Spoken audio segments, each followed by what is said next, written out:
आदिम सदिश को इनिशियल वेक्टर क्या होता है। हाँ, अब देखिए क्या है।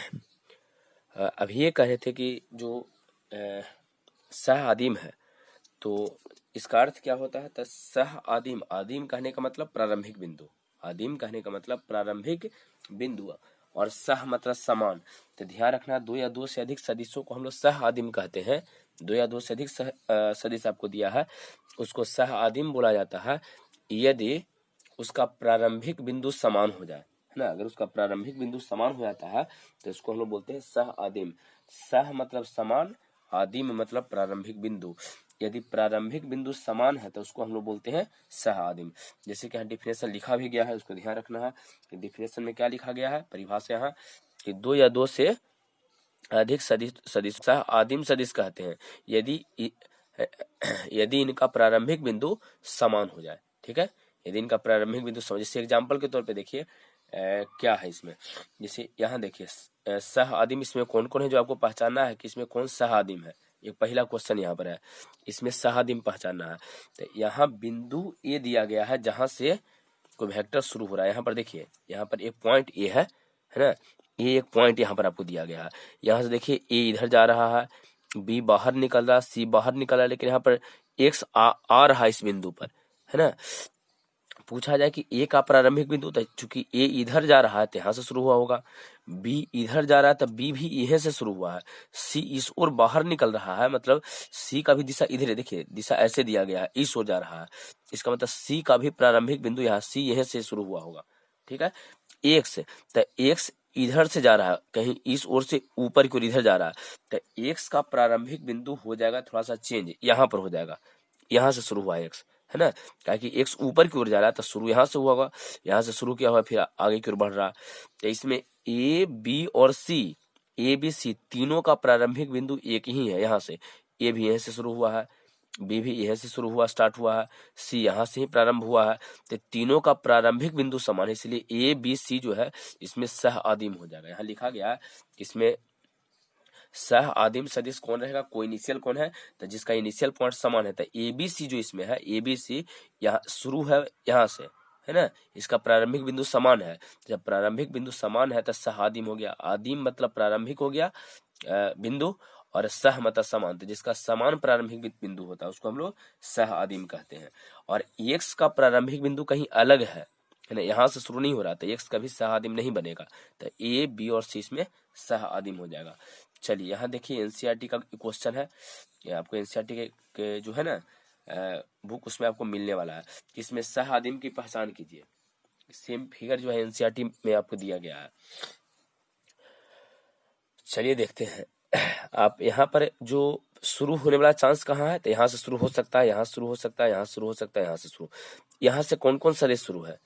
तो यहाँ से देखिए ये वेक्टर का दिशा इधर है, देख लीजिए यहाँ पर एरो दिया गया ऐसे, है ना। ये इसका मतलब ये यहाँ से शुरू हुआ, पहले इस पॉइंट को देखते हैं, बाद में यहाँ पर कॉर्नर देख लेंगे, फिर यहाँ देख लेंगे, फिर यहाँ देख लेंगे। तो इस यहाँ से शुरू होने वाला ए है। अच्छा, यहाँ एक डी वेक्टर नीचे की ओर आ रहा है, डी देखिए, डी जो है यहाँ पर नीचे की ओर आ रहा है, इसका मतलब डी भी यहीं से शुरू हुआ है। तो इस वाला पॉइंट से शुरू हो रहा है कौन कौन, ए और डी, है ना। यहाँ से ए और डी दोनों शुरू हो रहा है, इस कारण से ए और डी का प्रारंभिक बिंदु समान हो गया है, तो ए और डी आपका सह आदिम हो जाएगा, इसमें तो कोई दिक्कत नहीं है। यहाँ लिखा गया है सह आदिम में ए और डी। अच्छा कहिए सर यहाँ से कोई शुरू होगा, तो यहाँ से शुरू कौन हो रहा है, यहाँ से देखिए तो ए वेक्टर तो यहाँ से शुरू हो नहीं रहा, ए तो इधर से आ रहा है, ए का यहाँ, अच्छा बी यहाँ से शुरू, बी का डायरेक्शन नीचे है, बी का डायरेक्शन दिशा जो है नीचे है, इसका मतलब बी जो है यहाँ से शुरू होकर यहाँ तक आया होगा, तो केवल बी है और तो कोई है नहीं।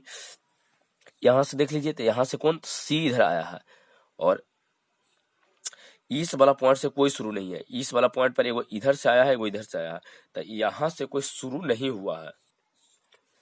तो जब यहाँ से कोई शुरू नहीं हुआ है तो यहाँ तो सहआदिम बन नहीं पाएगा, यहाँ भी सहआदिम नहीं बन रहा। यहाँ से शुरू हुआ है लेकिन एक ही गो शुरू हुआ है, यहाँ से भी एक ही गो शुरू हुआ है, लेकिन यहाँ से दो गो प्रारंभ हो गया है।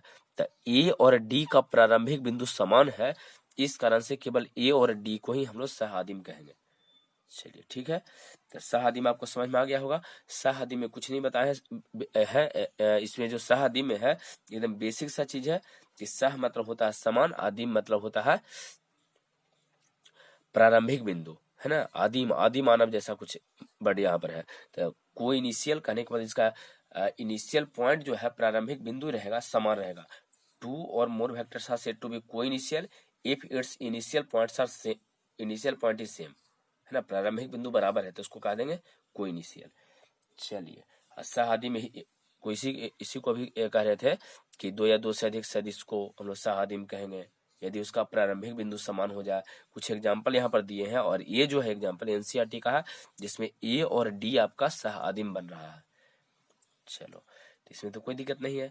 अब आगे बढ़िए, इसमें थोड़ा सा आगे अब क्या है जो देखते हैं। सह आदिम खत्म हो गया। अब समान हम लोग को पढ़ना है। समान सदिश क्या होता है और संरेख क्या होता है। चलिए, समान सदिश में, समान सदिश हम लोग किसको कहने वाले हैं। तो समान सदिश एकदम मोस्ट इंपोर्टेंट है। पीछे भी कह रहे थे कि 3 में इस समान सदिश पे आपका इंपोर्टेंट है। अगला आगे कई चैप्टर में आपको जरूरत पड़ने वाला है। इसको थोड़ा ध्यान से देख लीजिए क्या होता है समान सदिश। अच्छा, सदिश के पास होता क्या है तो कहिए सर, परिमाण और दिशा। तो एक ऐसे सदिश को परिमाण, दिशा, त्रिभुज का सदिश योग नियम अगर सदिश है तो पालन करेगा ही, लेकिन अगर देखा जाए तो इसमें परिमाण होता है और दिशा, परिमाण और दिशा होता है ना। और एक ऐसे सदिश को समान सदिश कहते हैं जिसका परिमाण और दिशा दोनों समान हो जाए, है ना। या दो से अधिक सदिश हो, चाहे दो सदिश हो, तो उसको आपस में हम लोग बोलते हैं समान सदिश, इक्वल वेक्टर बोलते हैं। यदि उसका परिमाण, magnitude and direction both are same, दोनों अगर सेम रहेगा तब परिमाण है, मैग्नीट्यूड, डायरेक्शन, दिशा दोनों अगर बराबर हो गया तो उसको हम लोग समान सदिश कहेंगे। यहाँ लिखा भी गया है, दो सदिशों को समान सदिश कहते हैं यदि दोनों का परिमाण एवं दिशा समान हो, है ना। परिमाण एवं दिशा जो है ये समान हो। जैसे एग्जाम्पल के तौर पे यहाँ देखिए दो लाइन खींचे हैं, है ना। एक लाइन यहाँ इधर है जिसका दिशा इस ओर जा रहा है, डायरेक्शन दिया गया है ऐसे इस ओर। एक बी इधर है, इसका इधर, इसका भी दिशा इसी ओर। तो दोनों का दिशा तो बराबर हो गया। जितना लंबाई इसका है उसी के बराबर लंबाई यहाँ पर खींचा गया। देख लीजिए, ये लंबाई को परिमाण बोलते हैं। पीछे बताया जा रहा था, नोट में 3 पॉइंट लिखवाए तो वहां पर तो बोले थे कि जो है सरल रेखा के लंबाई को भी हम लोग परिमाण बोलते हैं। यहाँ पर किसी सरल रेखा के लंबाई को हम लोग परिमाण बोलते हैं, अभी यहाँ पर बताए थे पीछे। तो ध्यान रखना है कि यहाँ पर जो दोनों का लंबाई समान है ना। यहाँ पर दोनों का लंबाई समान है, दोनों का एक ही दिशा है, तो कह देंगे यहाँ ए वेक्टर और बी वेक्टर जो है, ए वेक्टर बराबर बी वेक्टर, दोनों समान सदिश है। ठीक है, तभी ध्यान रखना है कि दो या दो से अधिक सदिश है तो उसको हम लोग समान सदिश कहते हैं, इक्वल वेक्टर कहते हैं यदि उसका परिमाण और दिशा, है ना, परिमाण और दिशा जो है, magnitude and direction both are same, दोनों बराबर होना चाहिए, परिमाण दिशा समान हो जाए। चलिए, अच्छा, यहाँ अगर एग्जाम्पल में पहले लिखे थे कि यहाँ ए और बी बराबर है। अच्छा, यहाँ कुछ और कंडीशन है, जरा देखिए क्या, यहाँ पर थोड़ा सा देख लीजिए, फिगर है यहाँ पर, इसमें आप क्या कहिएगा। देखिए, इसमें अगर आप खुद सोचते हो तो इसमें परिमाण समान है। देख लीजिए, जितना लंबाई इसका है उतना ही लंबाई इसका, परिमाण तो समान है लेकिन एक का दिशा इधर है, दूसरा का दिशा इधर, विपरीत दिशा है, समान दिशा नहीं है। परिमाण समान है लेकिन दिशा समान नहीं है, तो इसलिए ए वेक्टर और बी वेक्टर आपस में समान नहीं होगा। लिखे हैं, ए वेक्टर समान बराबर नहीं है बी वेक्टर के। पूछा जाए कैसा कहा इसमें है, तो इसमें ये कहना है कि यहाँ पर ए वेक्टर बी वेक्टर के परिमाण तो समान है किंतु दिशा समान नहीं है। सही है। अच्छा, ये जो नोट पॉइंट है इसमें थोड़ा देखिए, कहें कि यदि ए वेक्टर बराबर बी वेक्टर हो जाए, ऐसा अगर कंडीशन आपको मिलता है कि ए वेक्टर और बी वेक्टर दोनों बराबर हो, ए वेक्टर बराबर बी वेक्टर, तो अगर ए वेक्टर और बी वेक्टर समान हो, बराबर हो, ए वेक्टर बराबर बी वेक्टर, तो इसका परिमाण, परिमाण के लिए वहां देखिए बताए थे आप लोग को, परिमाण को सूचित करने के लिए परिमाण जो है, परिमाण जो होता है उसको मोड से सूचित करते हैं। ए के परिमाण को तो मोड लगा दिए हैं, तो ए का परिमाण हो गया बराबर, मोड है तो मोड दिए हैं मतलब बी का परिमाण। परिमाण के लिए बताए थे कि मोड से सूचित करते हैं, तो मोड जैसे ही लगा दीजिएगा तो ए का परिमाण, ये बी का परिमाण। यदि ए वेक्टर और बी वेक्टर दोनों बराबर, बीच में बराबर का साइन दिए हैं, तो ए वेक्टर बराबर बी वेक्टर हो तो इसका परिमाण भी बराबर होता है, और एंड दिशा ए वेक्टर का और दिशा बी वेक्टर का ये भी बराबर होता है। डिफिनेशन के अनुसार यदि ए वेक्टर बी वेक्टर समान हो तो ए वेक्टर का परिमाण और ए वेक्टर का दिशा दोनों समान हो जाएगा। सही है। अब यहाँ पर क्या है, यहाँ देखिए सेकंड जो है ये एकदम मोस्ट इंपोर्टेंट है, जो अगला चैप्टर के लिए आपका है, मोस्ट इंपोर्टेंट है। यहाँ देखिए यहाँ इस चैप्टर में 10.1 में तो केवल फिगर से आपको पता लगा लेना है कि कौन समान सदिश है, कौन समान सदिश नहीं है ना, केवल फिगर से पता लगाना है कि कौन समान सदिश है या कौन समान सदिश नहीं है। लेकिन जो मोस्ट इंपोर्टेंट नेक्स्ट जो एक्सरसाइज है ना, उस नेक्स्ट एक्सरसाइज के लिए मोस्ट इंपोर्टेंट है ए वाला सेकंड। देखिए अगर आपसे कहता है कि ए वेक्टर और बी वेक्टर बराबर है, समान दिया गया है, एवं यहाँ पर कुछ इंपोर्टेंट चीज है। देखिए अभी अगर आपको न समझ में आए तो आगे इसका कारण बताएंगे कि ऐसा काहे लिखा जाता है।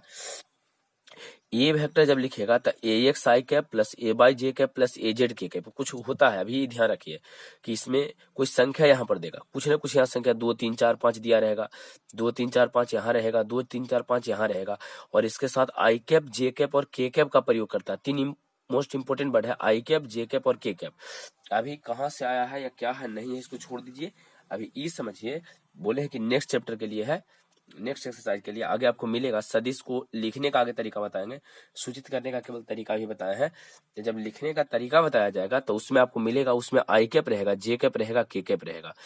ए वेक्टर लिखिएगा तब उसी तरह से बी वेक्टर रहेगा तब B X I cap, B by J cap, B Z के कैप है ना। यहाँ संख्या आपको ए एक्स बी एक्स जो है, इस ए एक्स और बी एक्स के स्थान पे आपको संख्या दिया रहेगा, ठीक है। यहाँ जो है आपको संख्या दिया रहता है एक्स और बी एक्स के स्थान पे, तो यहाँ संख्या रहेगा, यहाँ संख्या रहेगा, यहाँ संख्या रहेगा। और ई और बी अगर आई कैप जे कैप और के कैप के रूप में दिया रहे और कहा जाए दोनों समान हो, तो इसको हम लोग कैसे सोल्व करने वाले हैं, स्टेप समझ लीजिए क्या है। पहले लिखेंगे प्रश्न से ए वेक्टर बराबर बी वेक्टर, देखिए दिया गया है। फिर ए जो देगा यहाँ पर आपको ए का, तो ए के स्थान पे लिख देंगे क्या दिया है, A X I cap, A Y J cap, A Z के कैप, बराबर बी के स्थान पे जो B X I cap, B by J cap, B Z के कैप। प्रश्न से इसको दोनों को बराबर लिख दिए, ए के स्थान पे लिखे, बी के स्थान पे जो दिया गया था। फिर क्या करना होता है, इसमें आई जे और के गुणांक को समान करते हैं हम लोग, है ना।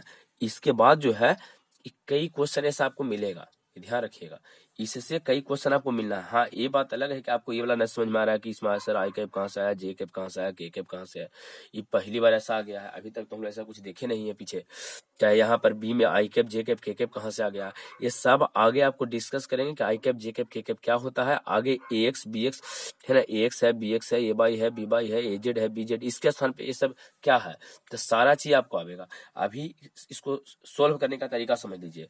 तो देखो ए है, बी है, ए के स्थान पे रख देना है कंप्लीटली, बी के स्थान पे कंप्लीटली रख देना है। जब दोनों रखा जाएगा तो आई जे और के गुणांक को समान कर देना है। दोनों के जो गुणांक होता है, गुणांक का मतलब गुना वाला जो अंक होता है गुना में, उसको आपको करना पड़ेगा समान।